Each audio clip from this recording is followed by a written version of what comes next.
When we build a new facility, just like anything else we do, it's very important to do the proper research, our due diligence, and our due care. There are hundreds of different things we need to take into consideration before choosing a new site. But for your part of it, you obviously need to focus on the IT security parts of it.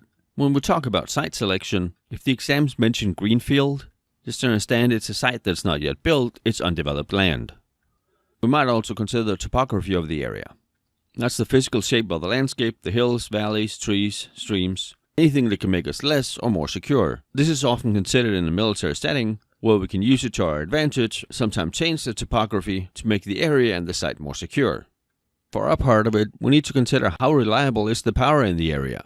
Is it common to have blackouts, brownouts? How reliable is sewage, water? How about internet providers? Can we get fast enough speeds from redundant providers to ensure the uptime we need for our data center? How are the crime rates in the area? How close is the police? We need to consider all these things so we can choose the best site, the one that's most convenient and most secure for our organization. And when we build our location, or we have one already, or we're buying a new one, we don't ever advertise where our data center is, or anything else in our organization that's critical. The more boring, the more nondescript the building is, the less attention it's going to get. It really is security through obscurity. It's obviously not going to solve all our problems, but it is a good part of a layered defense strategy. Any determined attacker can most likely find the location of our data center, but the harder we make it, the less interesting of a target it's going to be. Like we don't name our credit card processing server credit card 001, we don't put a big data center or confidential information sign on the door, we keep it as nondescript as we can, but with most data centers there are going to be telltale signs that an attacker would know that's possibly a data center. Most would have large generators outside that would kick in a case of a power outage. Most would have huge ACs. A large part of the building, if it's on the outside, would have no windows. So there are many things we can't do anything about. We just don't want to be too obvious and advertise where our sensitive information is. Shared tenancy or neighbors can also be a security concern. Shared tenancy is just when someone else is also in the building, possibly even on the same floor. If there's a security check in the lobby, as long as anyone can get by that, then they can get to your premises. And if you are in a shared tenancy location, then your neighbor's bad security posture can possibly compromise yours. They might be able to set up next door, listen in on your wireless. They might have access to your facility in the crawl space above the ceiling where the air conditioners are run. I use a lot of movie references for people to visualize things because I think being able to visualize something makes it more tangible, it makes it relatable, and for many people it's easier to understand that way. So again, in a bank robbery movie or a heist movie, we see the robbers go through the wall, the ceiling, or the floor to get to some other company and steal their stuff. A lot of these movies are based on real stories, but the bank robbers or the thieves did that.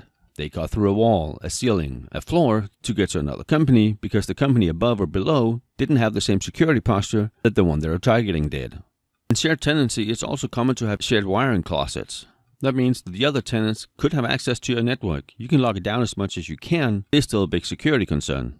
In many places where they have shared tenancy, they often have the individual company's equipment in a rack that's locked off or just behind a little lockbox, but then all the wires leaving it are all exposed. It's really easy to attach a sniffer to that, pick up all the traffic. Also very common is to share a demarc or point of demarcation. That's where the internet service provider terminates their phone or internet lines and your network begins. Most buildings only have one of those. Since we mostly still use IPv4 and it's inherently insecure, and very often the regular internet line is not encrypted or anything, so that's also insecure, we need to ensure that we add all the security on our end to not compromise our data. We really need the demarc to have strong access control. Very few people should have access. There should be monitoring in there, as well as keeping logs of people entering and exiting. If that's not possible, we really should look at another location. For secure sites or sites that needs a high uptime, it is very common to have multiple demarcs from different ISPs. If one service provider's network goes down, we just switch to the backup network. And in sites where we need high security, we really wouldn't have shared tenancy. We would have a building that's physically distant from other buildings, or at least has a good buffer in between them. No shared walls, ceilings, anything, so we can ensure we have the proper perimeter defense and not let other companies' weak security posture compromise ours. Going back to the demarcations from the internet service providers, how segmented and how secure they are in our facility really depends on our security posture. Just like anywhere else, we want exactly enough security, no more, no less. Looking at our data centers, it's very common to have data centers that are old, and we did in no way factor in how many servers we needed, how much data would be moving. Even today, when many people build data centers, they build them for the current requirements, not what they'll need in 3, 5, or 10 years. A common solution to this is building pop-up server rooms. We've outgrown our current data center, we just added on somewhere else. 9 times out of 10, it's somewhere that wasn't built to be a data center. Doesn't have the right walls, doesn't have the right doors, it's located in the wrong place. It might be prone to flooding. In most cases, it's just, well, we need to put it somewhere and this room is empty, which is a horrible way to do it. I've seen bolt-on server rooms where there's showers and bathrooms on the story just above it. Or it has windows. Windows is an awesome way to access the data center for anyone who wants to access or disrupt our data. I've seen places where when they ran out of space, they just started adding servers underneath desks in the IT department, which had a ton of windows to the outside. And even if we're lucky and we don't get compromised, someone doesn't break a window and steal a server, what happens in a power outage? It's very likely the servers under the desks are not attached to UPSs, or generators, or anything that can ensure power when we have a power out. And yes, I have been the guy that drove in at 3 in the morning because I was on call to turn on the servers that are sitting underneath the desks because we just didn't have enough room in the server room. We obviously fixed that problem. Build another data center. A lot of times people just go for the easy solution. That's not due diligence, and it's definitely not due care. Another consideration we need to look at when we build or expand our data center is our HVAC, heating, ventilation, and air conditioning. How much do we need now? How many servers do we expect to have in 5 years? How's their heat footprint?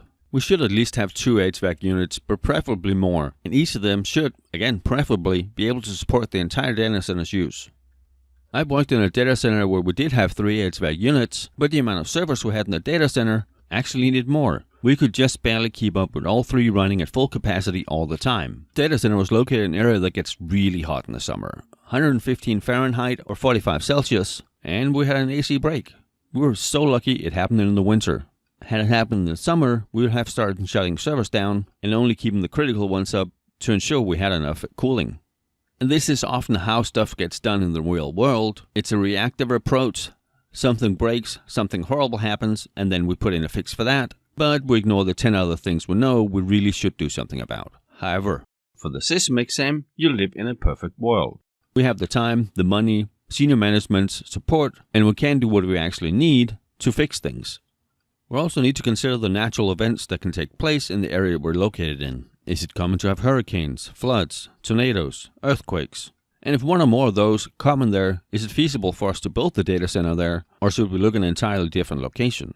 It might get some pushback from senior leadership because it's $5 or $6 million more, but when they get presented with the option that on average every 10 years the data center will flood in that location, and every 10 years would lose $50 million, then a lot of times they come around. Many current data centers also struggle with having enough power. They obviously have enough power to keep their service on, but do they have enough redundant power? What if a UPS goes down? We would have redundant UPSs where the load of the 2 combined should not exceed 90% of the utilization of one of them. So ideally, both would be at 45% utilization or less, because if one goes down, all the power switches to the other one, and if it's at 100% or over, or even close to that, it might shut down to prevent damage. Then your whole data center is down. And yes, I have horrible stories of this happening. 2 of the UPSs who had a data center that were clustered. One was subscribed at 50%, the other one at 65%.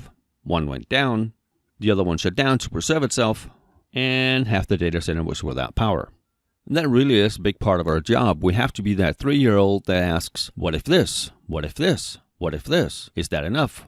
Why do we do that? How do we do that? What if this? You need to ask the right and the complicated questions, the difficult ones, the ones that no one wants to hear, because you need to do your due diligence. Now, if senior management listens to you or not, that you have no control over. But you can and you need to present them with the facts so they can make a decision. To ensure our data center has enough power, we need to consider what size of generators do we need. And these are generators just like the ones some people might have in case of a power out. Gas or diesel powered engines that kick in when we have a power outage and keeps producing enough and clean energy for us to run our data center. They can technically run indefinitely as long as they have enough fuel and they don't break down, which is why they also need to be redundant.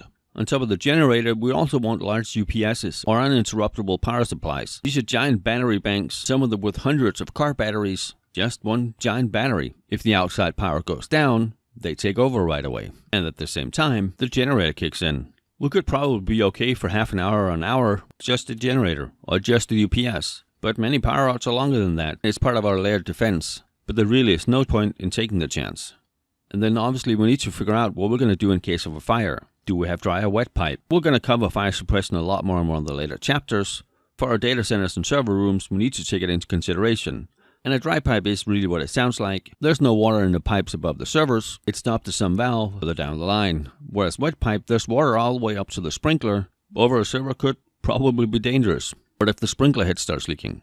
It is very common for data centers to have sprinklers, but they're normally a second layer of defense. You would use halon, other chemicals, or FM200 systems for the actual fire suppression, and if that fails, then the water might kick in. And it might be something that needs to be manually triggered.